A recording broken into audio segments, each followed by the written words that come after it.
Boy, oh boy, good morning, guys, ladies and germs. So, the Integra's actually out and driving.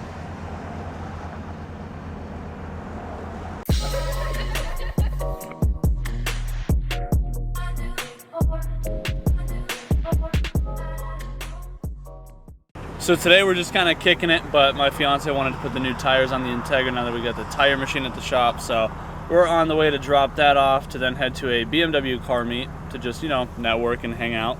And then go back, change the tires, finish up this turbo Civic hopefully from the last video while we send it home. And then, yeah, should be a fun day.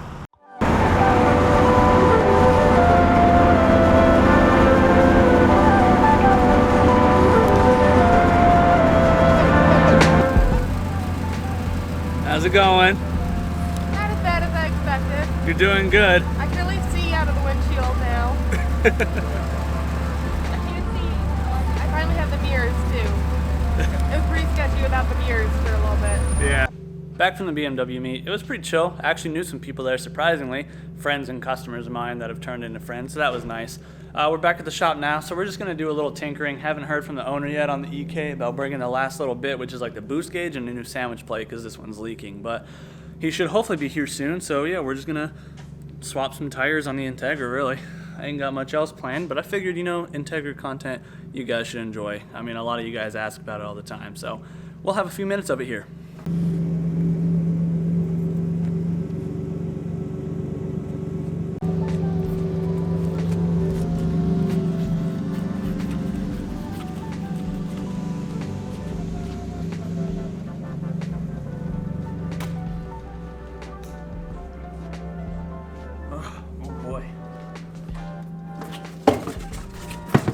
Go.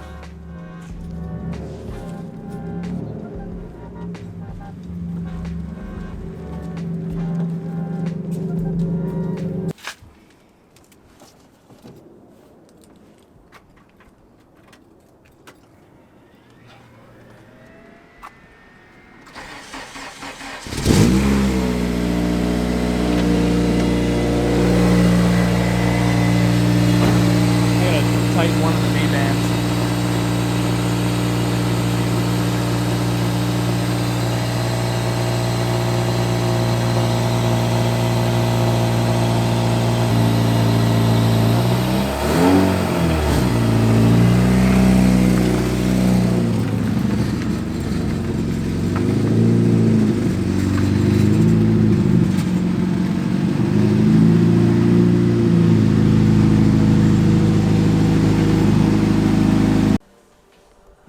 Got the two wheels off, ended up breaking the V-band clamp on the way in because the driveway kind of sucks here, so thankfully I was able to fix that with the vise. And then she's slowly picking away at the hood. We've been trying to get it sanded to refinish it. But Alex got some new tire iron condoms.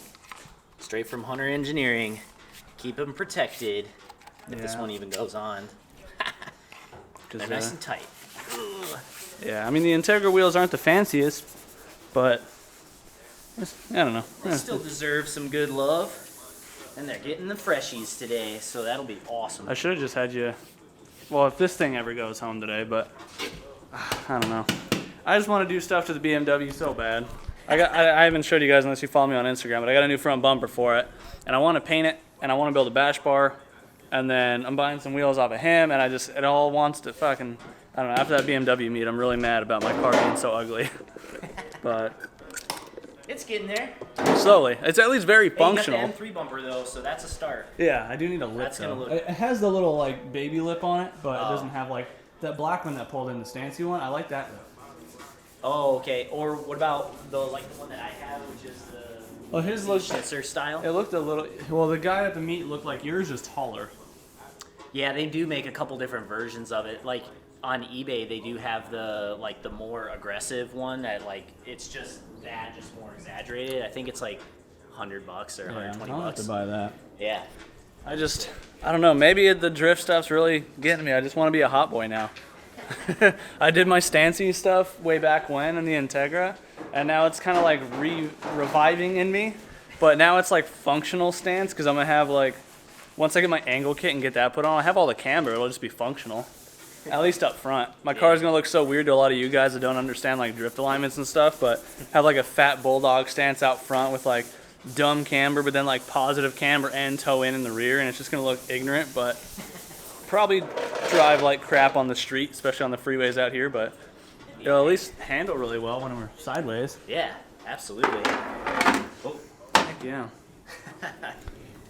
Oh, I haven't showed you guys, but I've had these Federals that I bought forever ago sitting on my porch at my dad's house. So, yeah, went back down to a 205 because I think those are 225s. Are they? I don't remember. Oh, they're 205s. Oh, okay. Yeah. Nice. I think I wanted to do 225, but they weren't on sale at the time, and the 205s were. So, Fair enough. I do need to get some new fenders, though. So, any DA boys that want my custom fenders, want to trade me for some stock ones, let me know.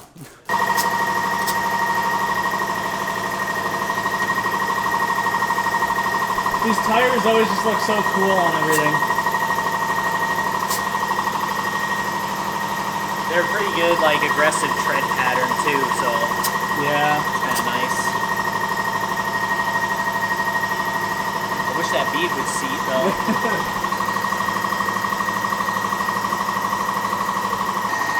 There's air in it, but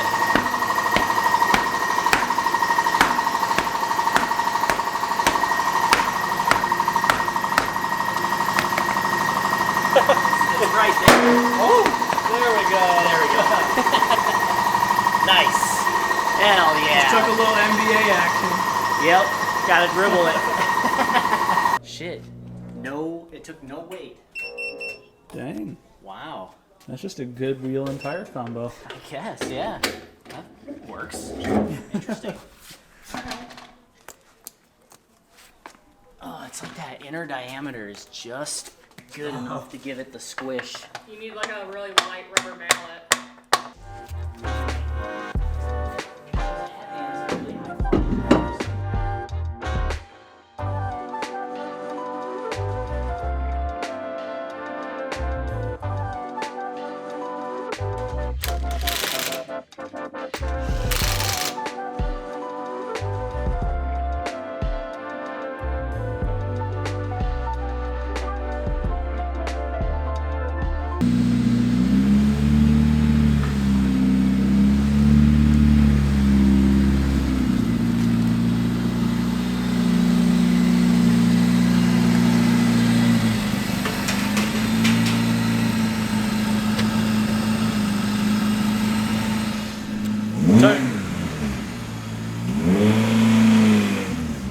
Goodness. Tires are all done. She's just working on wet sanding the hood. And I'm just kind of hanging out waiting. That was a loud one. Yeah. I got that like right before I hit record. So I just, for now, because the dude that owns this Civic should be here shortly, so I'm missing the other, well, the boost gauge, so I can't hook up this fitting to anything. So I just put some line on it with a vacuum cap, and I'm hoping that will allow me to, you know, fire it. What I'm looking for right now is leaks, because the oil filter sandwich plate that he supplied was a little on the sketchier side for terms of, you know, gasket quality, because it was used.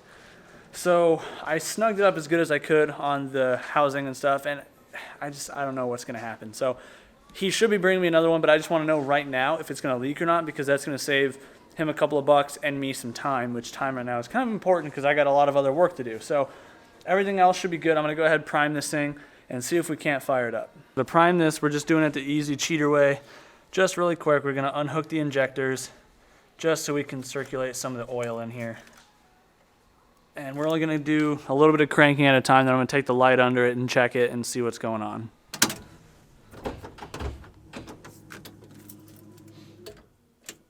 Oh, he's got the clutch switch in here.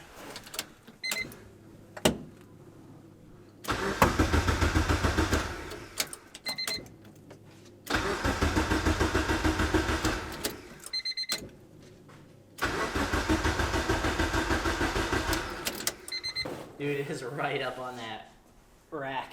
Yeah, no, there's like an 1/8 inch all the way around. That's why I put heat sleeve on the speed sensor there. Huh. Well. Well, it's looking like it's not leaking, so Yeah, no. I'll plug these injectors back in, and Did he just reseal this oil pan? it looks like it, but it's weeping, so I think he might have not cleaned it good enough or something.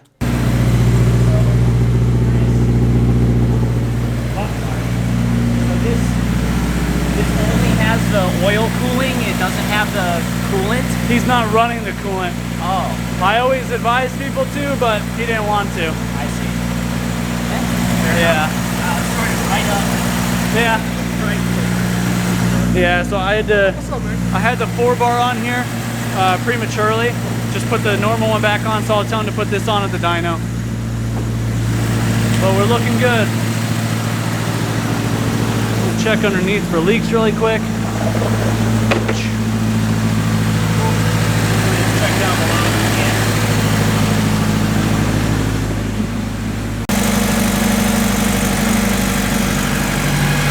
Sweet, we're looking good.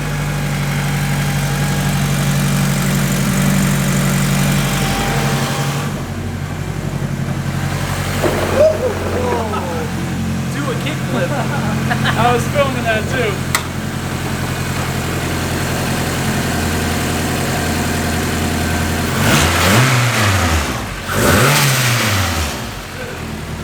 Heck yeah. Yeah. Well, that means she should be able to go home here in a few minutes if this guy ever shows up.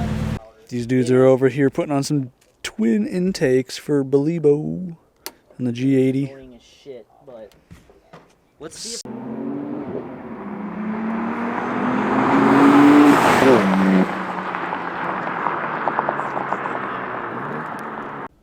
Alright, so I was going to save this for its own video, but you know, it showed up and we still had the rest of this video. It was kind of short, so I'm going to go ahead and put in this one because I'm pretty excited. So as you can see, we're at the backside of Harbor Freight now because we're picking up something pretty big and pretty cool, at least to me. So yeah, we'll wait for them to pull it out and we'll get it down to the shop and we'll show you guys.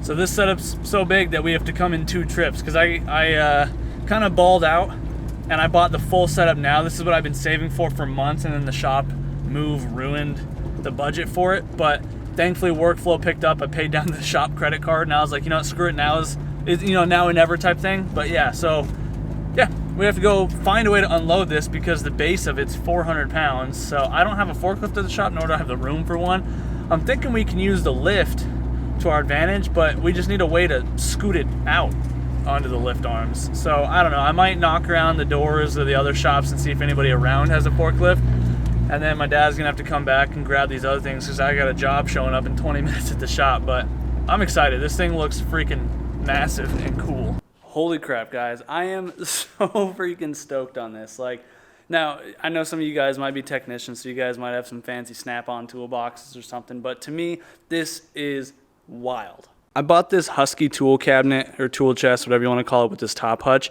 at Home Depot a couple years ago because I needed a bigger box than the Harbor Freight, you know, rolling cabinet that I had, and then a few miscellaneous, you know, handheld toolboxes that I kept all the small stuff in. And then this thing at the time, I found a use of every drawer, but I was like, I don't know how I'm actually going to fill this whole thing up. Fast forward, you know, 2.5 years, and, you know, every drawer is totally filled up. You know, I got overflows of sockets, you know, I got overflows of Milwaukee chargers and, you know, tools, and, you know, I got dedicated drawers for, like, you know, random stuff, electrical stuff.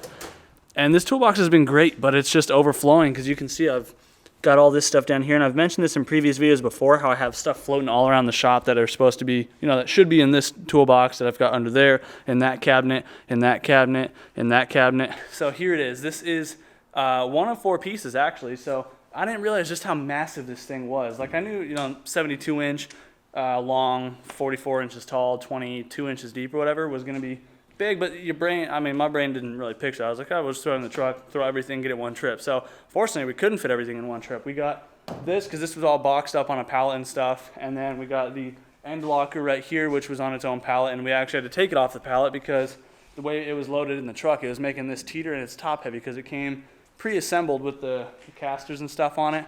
So it almost fell out of the truck on the first corner. So that was terrifying. You know, my heart stopped. But we got it, and my dad is out on his way back to Harbor Freight now to get the other 2 pieces, which I will show you once they get here. But I just want to just show you a few pieces on this thing quick. I don't have an office in this shop as I did in the last shop. I've been trying to use my work hutch in this toolbox as like you know, my clean space, but it doesn't really work because I've got all the chargers up here. I've got a bunch of random stuff. I've got my key ring on the side. And I don't know, it's just getting disorganized. But in this case, this thing, what really enticed me about it is it's got a dedicated charging drawer right here. Look how cool that stinking thing is. It's got all these ports in here. Little on and off switch and stuff. You know, it's got this massively deep drawer. I don't really know what's in that. I haven't opened it yet, which I should. It's probably just more mounting hardware or something for something, but it's got all these stinking drawers. They're freaking cool. This is obviously your big old main drawer, nice and deep. Came with all the pre-cut, you know, foam cutouts, foam padding stuff, which is really nice because all my stuff in that one's really worn out, which, you know, of course you can just go buy more and cut it, but it's nice that this thing already has it cut. Then we got this nice big drawer too. This is like, you know, probably going to be the wrench drawer. I don't know. I'm just really freaking hyped on this. It's also got the snap-on style, you know, things to unlock the drawer. So you see these little finger trap things here. So you got to put your finger in it, pull left, and then it pulls out, which is nice because you don't have to worry about this thing, you know, just opening. Like, yeah, you should lock your drawer, but if, you know, I got to move this thing around the shop or something for some reason, I don't have to worry about the drawers moving or, you know, whatever. But I'm just very stoked. I'm very thankful that I've been blessed enough to be able to afford this because, you know, it's not a lot, but it is a lot for somebody like me. I'll be, you know, pretty frank with you guys. I got this on their liquidation sale, so it was $200 off. So this cabinet was $1,600 instead of $1,800. I got the end locker full price. I got the top hutch, and I got the extra drawers at all full price. So basically, after everything is said and done out the door with tax and everything, I'm about $3,300 in on this full toolbox setup. I'll just briefly show you the locker really quick. I plan on making my own video of a review of this because I know people like me find this stuff interesting. So I'm sure there's a few of you that would find this interesting as well. So right here, you know, is the end locker. So I am about 5'9", 5'10", and yeah, it's pretty close to being as tall as me. So it is pretty darn cool, as you can see. It's got the little hooks on both sides. And it's also got the bolt holes on both sides because it's intended to be mounted by hanging over this lip here. And then there's Rivnuts in your box, in your cabinet here for it to go to. So it's nice and secure. But yeah, open this thing up. Nice little swing door. It comes with its own set of keys. And you got all these shelves in here, plenty of space. And they even got this nice little roller drawer down here. So I don't know what I'm going to put in this thing yet, but I know I wanted the end cabinet because that's where the majority of all these bins down here are going to go, like, you know, tap and die set, fender liner covers, hole saw bits. That's all going to go in here and take up that stuff. And that whole bottom drawer of that box is full of plastic style cased tooling as well. So that's primarily what I bought the end locker for. So this is how we got the base off, and this is how we're getting the work center hutch off. Good thing having a lift, eh? Works multi-purpose. Pretty late in the evening now. I got some work done for the day, and I got the toolbox pieced together. Look at how awesome it is. I'm still just so stoked on it. And again, I do plan on making like a review video on this box, but I'm working on getting my tools transferred from, you know, the old box to the new box. But it is going, you know, it's after 7 at night. I got, you know, some stuff to do tomorrow, and I'm just tired. So I'm gonna wrap this video up here. Hopefully you guys enjoyed it. Got some stuff done to the Integra. Got a new toolbox, and you know, we're moving along, and I'm stoked. So if you guys are new to the channel, hopefully you want to, you know, subscribe and stick around. If you want to help support the channel and even further, the giveaway is still going. So if you want to win some EG or DC coilovers, go buy a piece of merch from Velocity Race Fab's website, and you're automatically entered. And I will be doing the drawing sometime around like the 25th of the month. Depending on if we sell enough. So far, we're not, so that's not a good thing. So go pick up some merch, go share it around, go give somebody a chance to win some free coilovers. Anyways, do yourself a good. See you in the next one. Peace out.